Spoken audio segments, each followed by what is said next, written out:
Hello दोस्तों और welcome मेरे प्यारे स्टूडेंट्स। आज के स्पेशल एक्सप्लेनर सेशन में हम एक ऐसा टॉपिक उठाने वाले हैं ना जो लिटरली हमारे दिमाग के सारे फंडामेंटल कॉन्सेप्ट्स की नींव हिला देगा। सोचिए, हमारी लाइफ की सबसे बड़ी मिस्ट्री एकदम किसी मैट्रिक्स मूवी जैसे आर्क में हम एंटर करने वाले हैं, जहां हम ये समझेंगे कि क्या जो हम देखते हैं, ये मैटर, ये फिजिक्स, टाइम, क्या वो सच में वैसा ही है जैसा हमें लगता है। गेट रेडी, क्योंकि ये एक सच में माइंड बेंडिंग जर्नी होने वाली है। Okay, let's dive into this. एक बहुत ही मैसिव क्वेश्चन पर जरा सोचिए, क्या हमारी रियलिटी एक्चुअली असली है? जो स्क्रीन हम अभी देख रहे हैं या जिस चेयर पर हम बैठे हैं, क्या वो एग्जैक्टली वैसे ही एग्जिस्ट करते हैं जैसे हम उन्हें परसीव करते हैं? ये कोई छोटा मोटा सवाल नहीं है। ये एक ऐसी मिस्ट्री है जिसने सदियों से टॉप साइंटिस्ट्स और फिलोसोफर्स को लिटरली रात भर जगाया है। तो चलिए जल्दी से आज का सिलेबस देख लेते हैं। पहला टॉपिक है, is reality just an illusion? दूसरा, एवोल्यूशन हाइडिंग द ट्रूथ। तीसरा, द डेस्कटॉप इंटरफेस थ्योरी। फिर चौथा, क्यूबिज्म एंड द ऑब्जर्वर। और आखिरी पांचवा point, is the universe conscious?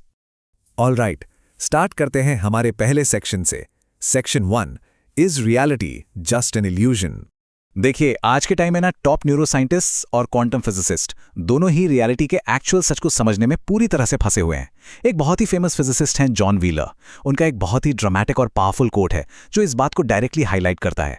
वो कहते हैं कि भले ही आम जिंदगी में हमें लगता है कि दुनिया हमारे बिना भी आउट देयर एग्जिस्ट करती है, बट क्वांटम फिजिक्स आने के बाद अब इस बात को बिल्कुल सच नहीं माना जा सकता। मॉडर्न फिजिक्स का सेंट्रल लेसन ही यही है कि बाहर ऐसी कोई फिजिकल ऑब्जेक्ट्स नहीं है जो किसी प्री एग्जिस्टिंग स्पेस में बिना किसी ऑब्जर्वर के बस आराम से बैठे हों। Mind blowing, right? अब इस पॉइंट से आगे बढ़ते हैं सेक्शन 2 की तरफ, इवोल्यूशन हाइडिंग द ट्रूथ।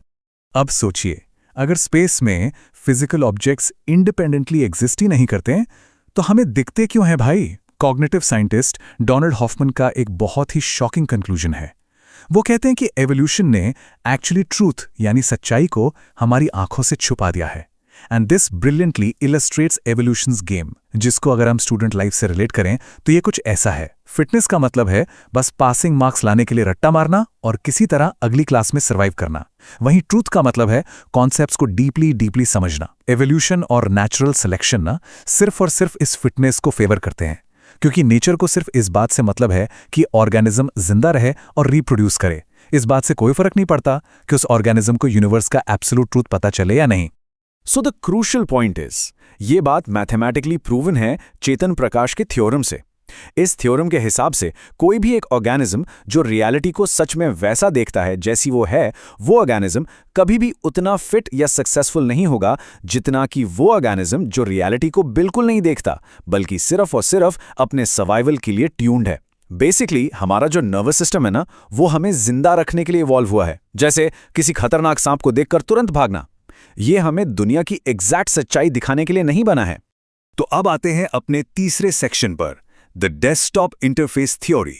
जैसा हमने देखा कि इवोल्यूशन ट्रूथ को एक्सटिंक्ट कर देता है, इसीलिए डोनाल्ड हॉफमन ने एक परफेक्ट मेटाफर बनाया है जो एक्सप्लेन करता है कि हमारा ब्रेन रियलिटी को आखिर फिल्टर कैसे करता है। इसे एक कंप्यूटर के डेस्कटॉप से समझते हैं। स्टेप 1, हमें स्क्रीन पर एक ब्लू रेक्टेंगुलर फोल्डर आइकॉन दिखता है। स्टेप 2, क्या वो फाइल लैपटॉप के अंदर वाले हार्डवेयर में सच में एक नीले रंग का डब्बा है?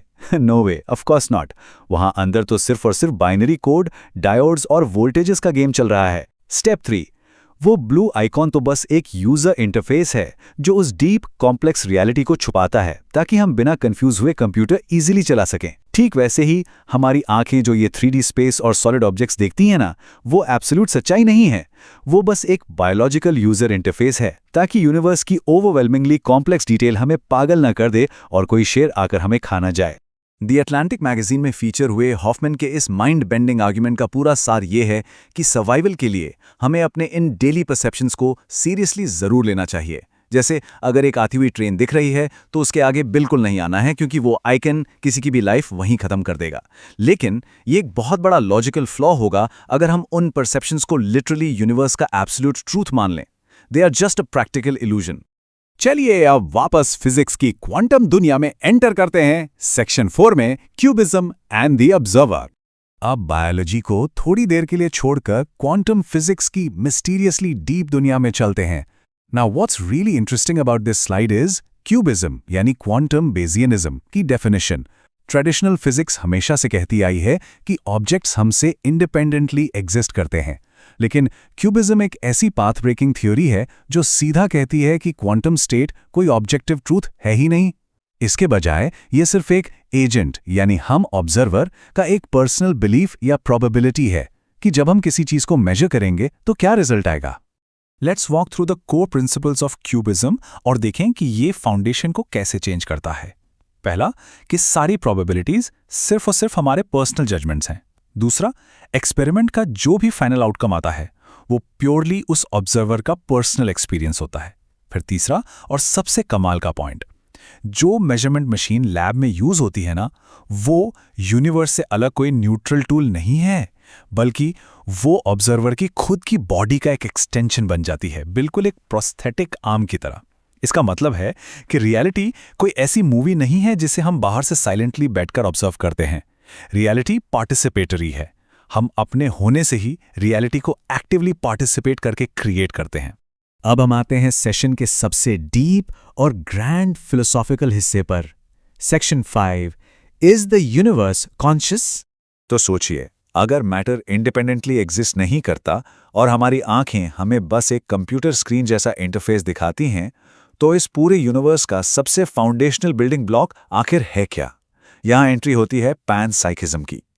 ये कॉन्सेप्ट कहता है कि यूनिवर्स की सबसे फंडामेंटल चीज मैटर नहीं बल्कि माइंड या कॉन्शियसनेस है। और अगर हम हिस्ट्री में देखें तो ये कोई आजकल का नया साइफाई कॉन्सेप्ट नहीं है।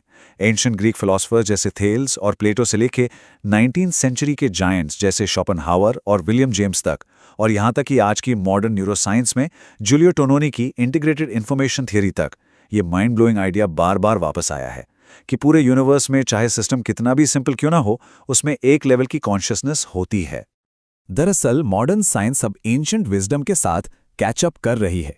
मटेरियल साइंटिस्ट मारिया स्ट्रोमे की एक बहुत ही एम्बिशियस मॉडल है फाउंडेशनल फील्ड थियरी। ये थियरी प्रैक्टिकली सजेस्ट करती है कि कॉन्शियसनेस सबसे पहले आती है। स्पेस, टाइम और ये फिजिकल मैटर, ये सब सेकेंडरी इल्यूजन्स हैं जो एक्चुअली कॉन्शियसनेस से निकलते हैं। हम सबके जो अलग अलग इंडिविजुअल माइंड्स हैं ना, वो एक बहुत बड़े सिंगल शेयर्ड फील्ड का ही छोटा सा हिस्सा है। और इस मॉडल की सबसे प्रोफाउंड बात यह है कि हमारा माइंड कभी डिस्ट्रॉय नहीं होता। मौत के बाद वो वापस उस ब्रॉडर क्वांटम फील्ड में मिल जाता है। ये कॉन्सेप्ट सीधा क्वांटम मैकेनिक्स को हमारी एंशिएंट नॉन डुअल फिलॉसफी से कनेक्ट कर देता है।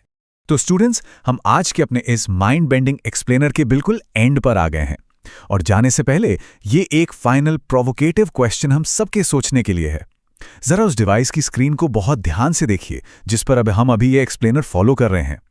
क्या वो स्क्रीन सच में रियलिटी में एग्जिस्ट भी करती है, या फिर वो सिर्फ और सिर्फ एक यूनिवर्सल कॉन्शियस फील्ड का बनाया हुआ एक इल्यूजनरी इंटरफेस है? क्या हम सब एक जायंट कॉन्शियसनेस का हिस्सा है जो इस फिजिकल रियलिटी के मैट्रिक्स को एक्सपीरियंस कर रही है?